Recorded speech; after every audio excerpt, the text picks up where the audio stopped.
Welcome to TUF Talk, the show where we break down The Ultimate Fighter episode by episode, every punch, every kick, and every meltdown. Whether you're Team DC or Team CHLP, you know this season's gonna be stacked, and we're here to give you our unfiltered reactions, predictions for next week, and a few shots along the way. So grab your favorite drink, lock in for the ride, and let's talk tough, because this is TUF Talk, where the fights are fierce, the takes hit harder than a knockout punch, and the conversation never pulls guard. And now your hosts, Olin, a.k.a. MMAnomaly, and Nano, a.k.a. Jive Turkey Nano.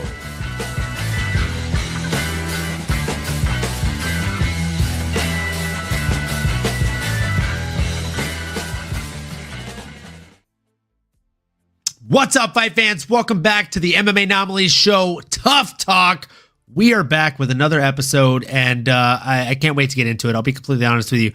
This was a fire episode, my friend. Just an absolute fire episode, as usual. Yeah, it was just a fantastic episode, start to finish, and I can't wait to jump on into it, my guy. Nano, first and foremost, how you doing, man? It's been a long time. Hey, let's go. Great to see you. As always, my brother. A little TUF Talk action. Great to see y'all trickling in as well. Got a little time to recuperate, post live here. A couple minutes to digest what we just witnessed. And like you said, my brother, it was a long time coming. It was a big fight. Some fun moments, man. Some good, I would say overall a good episode. Maybe not the most jam-packed, but it was all, like I said, the fight itself. It was the main event. And like you said, can't wait to dive on in with you, brother. Yeah, man. I thought this was actually going to end up being one of those 3-round kind of drag-out slobber knocker fights, but it simply wasn't. It ended up being a close fight in the first round, and the second round it kind of got away from one man, but we'll get into that a little bit later in the episode. First things first, we've got to address the fact that DC was not at practice this week, and instead he was replaced by Yair Rodriguez showing up to coach. Now, I'll let you give your thoughts on kind of what you thought about Yair Rodriguez showing up to coach in place of DC. But one of the things that I really liked that he said was, remember, this is a competition, but it's also a brotherhood. Remember that. I really enjoyed that message. And also there were a lot of really niche kind of techniques he was teaching the fighters that I was definitely taking note of. Nano, what were your initial thoughts on Yair Rodriguez stepping in to replace DC on a day? Definitely interesting, right? I think it's one thing when they have the additional coach that's coming in and, is helping with maybe specific drills for a day or two or something like that.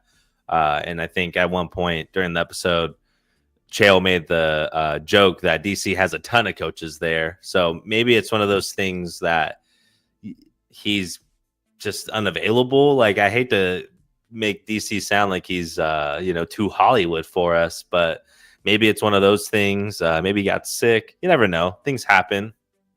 Maybe there's personal issues. Hopefully not. We're always rooting for a DC. I know life things happen to all of us, so it could be a multitude of things. But no DC, which you definitely feel a presence there when he's not in the episode as much.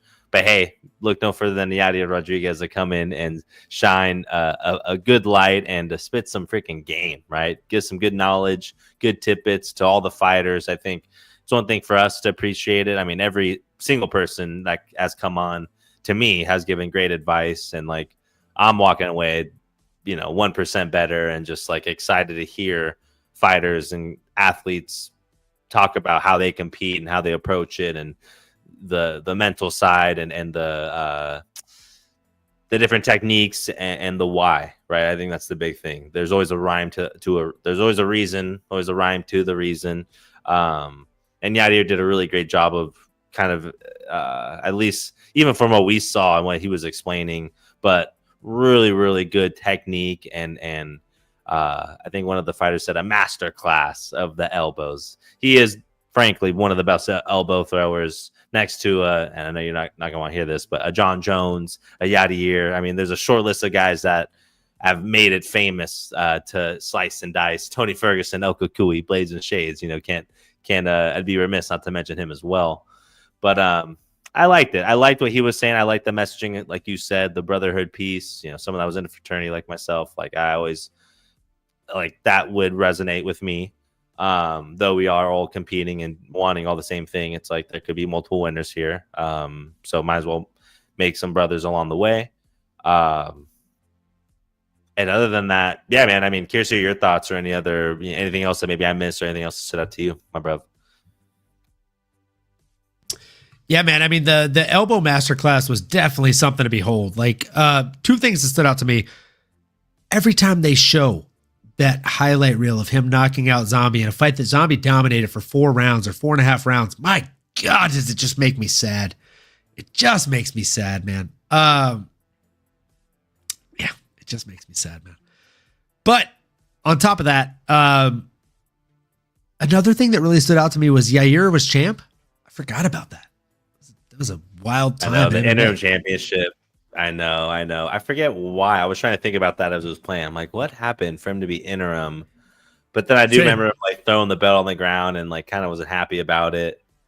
Was it the post McGregor era? Was it when he vacated?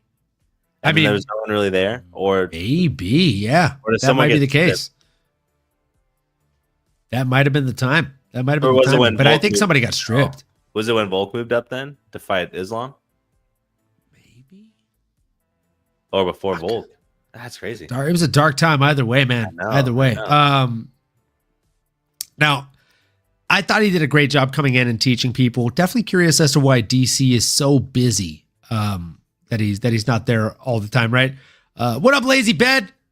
Hope you're having a great evening. Hangry Dana in the chat said, I saw some pictures of you guys in Vegas. Nano, you skipping leg day? You got to bulk up if you want me to sign you to Power Slap. Olin, you can be his manager. Olin Abdelaziz. I love that. I love that. I'd manage the fuck out of that kid. Listen, man. Listen, Hangry Dana. No, I don't skip it. I do them, but I got the John Jones legs. What are you gonna do, right? I mean, can I squat more than I weigh? Yes. It's also not fair. Like he's standing next to me. I'm a Muay Thai guy. Like in Muay Thai, every day is like day, right? And like he's got tree trunks. Yeah, that's fair. I need to beef up. There's no doubt about it. I mean, I wish most of my weight is in my bottom half, brother. And all of mine is in my biceps and back, I guess, at this point. But no, you're right, brother. That's a great call out. And yeah, we're gonna have to get to the drawing board. I have to get in the workshop there. He said pernitas de pollito. I'm not sure what that means, but I feel like you have maybe a feeling, a hunch. I'm gonna have to translate it probably. I think I have a hunch, but I want to make sure I understand. Oh my God. So yeah, I mean, after that training session, right? They cut right into a montage of Diego Bianchini from Sao Paulo.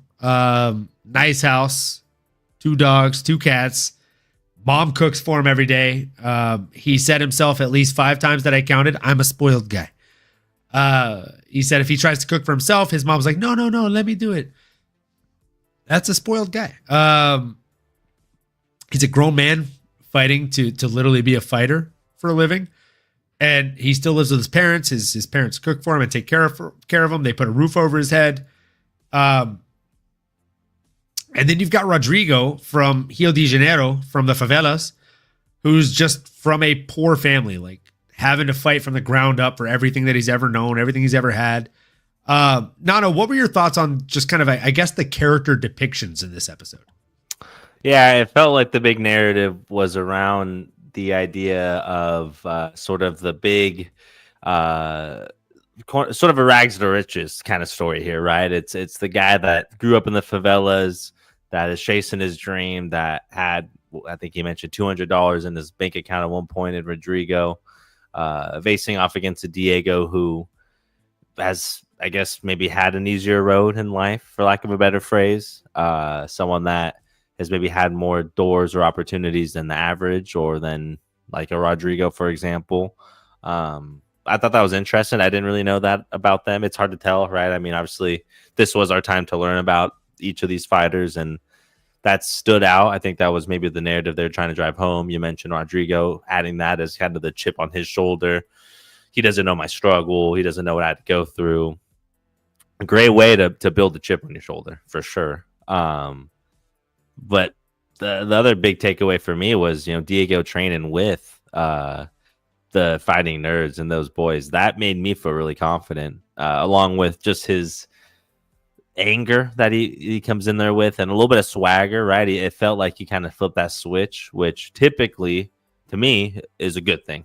And obviously, like Ovechia Trader here is asking, who won? Well, not to tip the hand too early here, but it's not always the angrier fighter that comes in with that is always victorious, I should say. So those are a couple takeaways from my end, but yeah, it just felt like they were kind of pinning that story a little bit.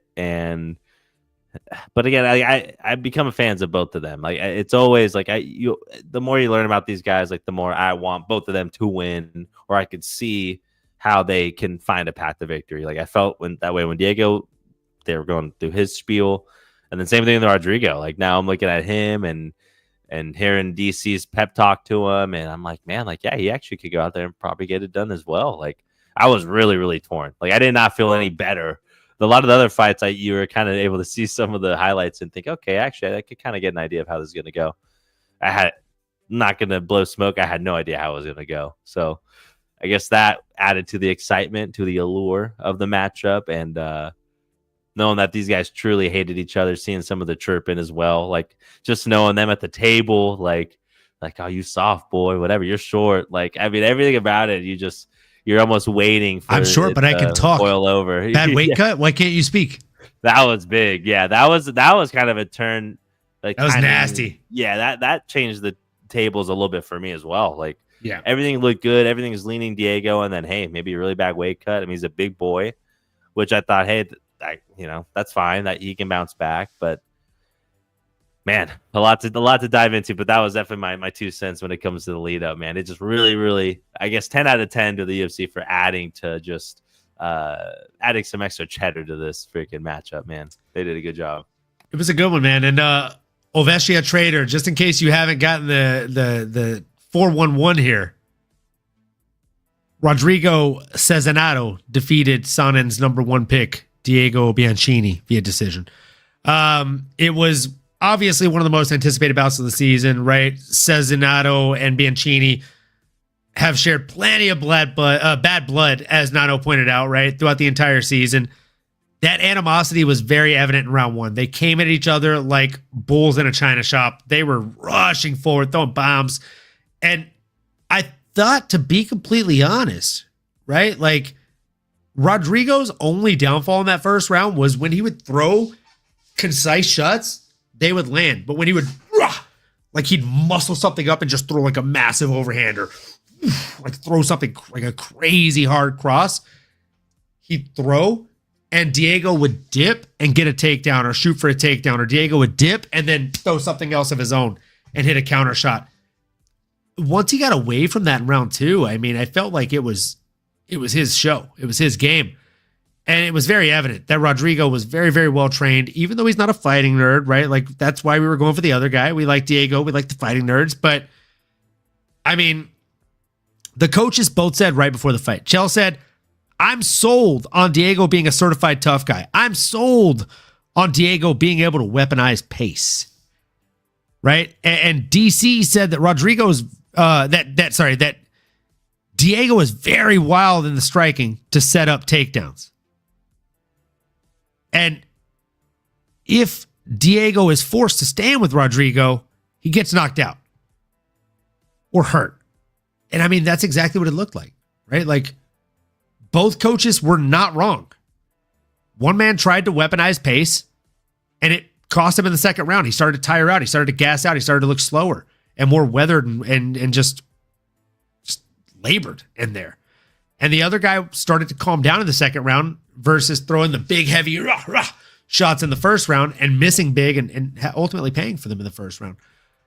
I wouldn't have been surprised if this had went to a second or a third round, because I did think that the fighting nerd maybe ran away with the first round And obviously the winner of the fight won the second round, but I'm also not mad. I'm not going to scream robbery. I thought it was a very well contested fight and a very close fight. Nano, you obviously think the right man won, right?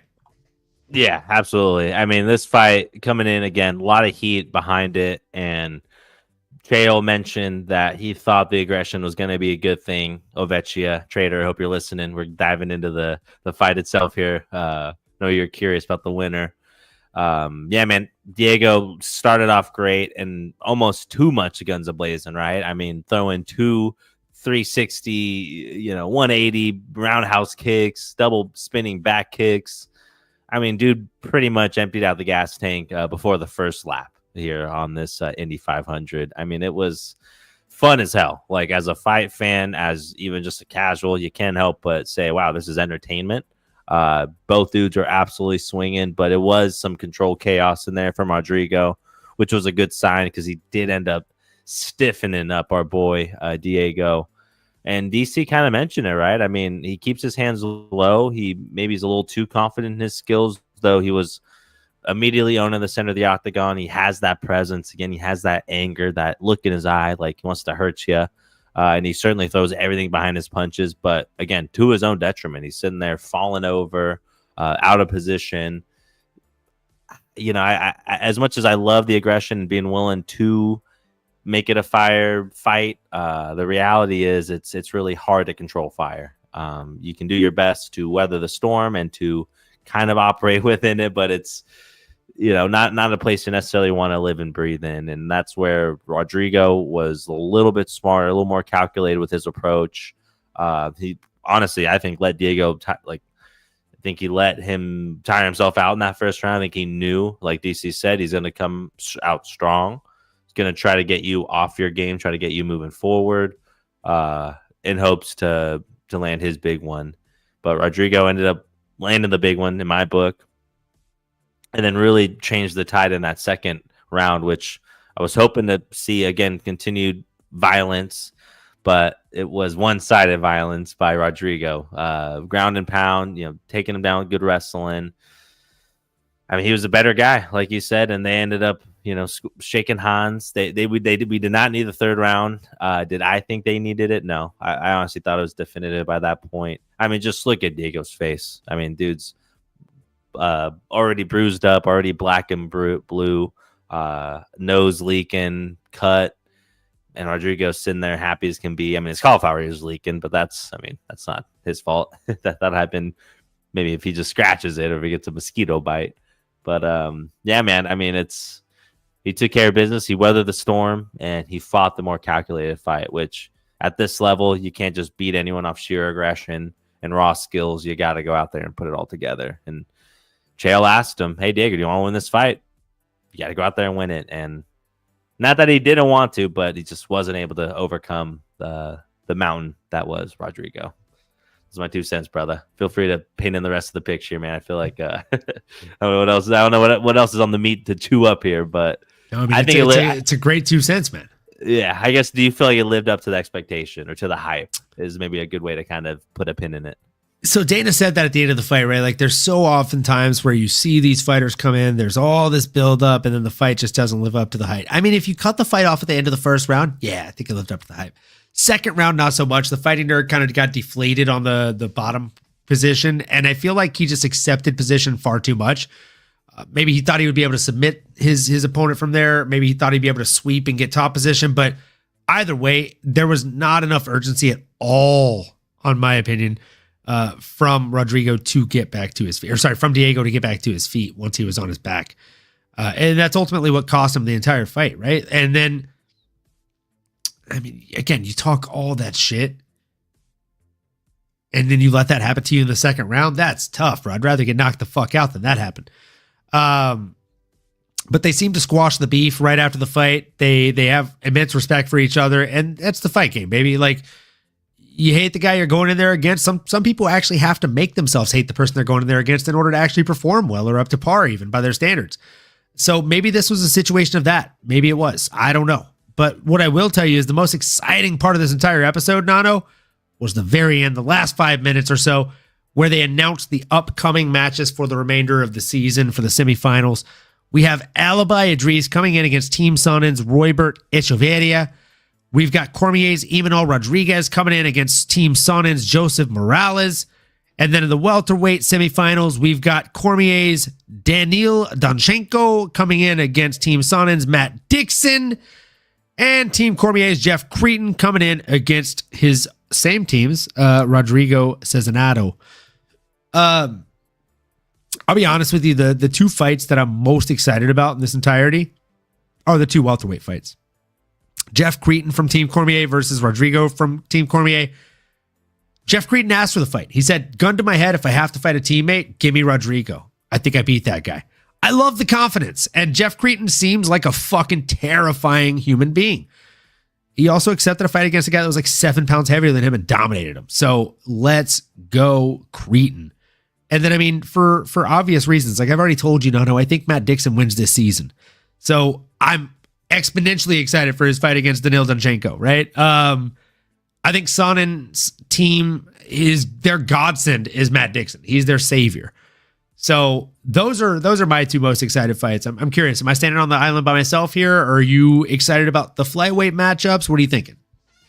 Man, I guess technically you might be a little bit of an island, but I'm island hopping with you a little bit here. I'm equally excited for all of them. I mean, you know, if I have to, because we got the mics here, and I think I also just kind of want to shine a little bit of light on the other fights. That Matt Dixon one, definitely excited for. I do think Matt is someone that I could see winning it all, but I am really excited for the dark horse, that being Imanol versus, I believe it's Josh, right? Who everyone thinks, or at least Chael believes, is the number one fighter.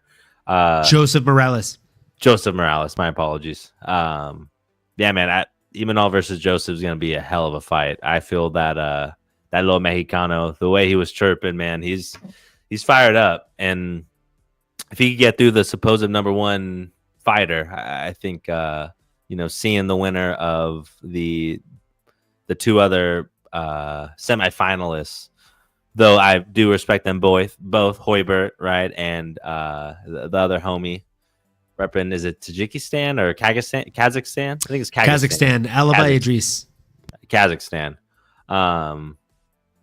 Man, a lot of great representation here across the world, but I'm going with the Mexicano, and that's my dark horse to win it all. Him and Matt Dixon, aka Dixon Cider. Shout out. I'm not mad at it, man. Lazy Bed said, I've seen some spoilers, but my lips are sealed. Please don't spoil it here, man. We have not seen the spoilers, and we don't want to know. We don't want to know, man. We want to be spoiled. Text me. We don't want to be spoiled, I guess, actually. Yeah, man. Yair Rodriguez versus Joseph Morales is definitely a fun one. The stare downs for that one were nasty fiery, right? Like, you had 2 shots in the UFC. You blew them both. Like, you're washed. Like, dude was talking mad trash, bro. Like, oof. Mad trash. I would make that dude eat through a straw. Like, that's a fact. Talking like that. That was big. I hope you like tasting your food through a straw, big dog, because that's gonna happen for at least 2 months after that fight. It's happening. Hey, and that's probably what Joseph's thinking, man. So I mean, maybe he woke up the wrong big dog, but it's a dog world out here, man. So we'll see who the alpha is. Let's go. Can't wait. It really is, man. It really is. And with that, folks, look, we are super excited for the rest of this season. We're gonna break it all down as it goes along. Continue stopping here every Tuesday, post show for TUF Talk. Also, we do our pre-show and our post-show for the UFC main cards here, so make sure you tune in for those. Like, comment, subscribe, smash that bell for notification, folks. And if you do none of the things we've asked, we'd still appreciate it if you did these next 2. Keep on going and keep on growing, folks. We'll see you next time. Let's go. You've been listening to the MMAnomaly Show. No filter. As you may have been able to tell, we dig the MMA, and our passion is to dive deep into the upcoming fights, give you our expert breakdowns, and help you make sense of all the chaos that is the fight game. We hope you've enjoyed the show. If you did, make sure to like, rate, and review. We'll be back soon, but in the meantime, make sure to find us on YouTube, Twitter, Instagram, and Twitch at MMAnomaly. Be cool, and we'll see you next time.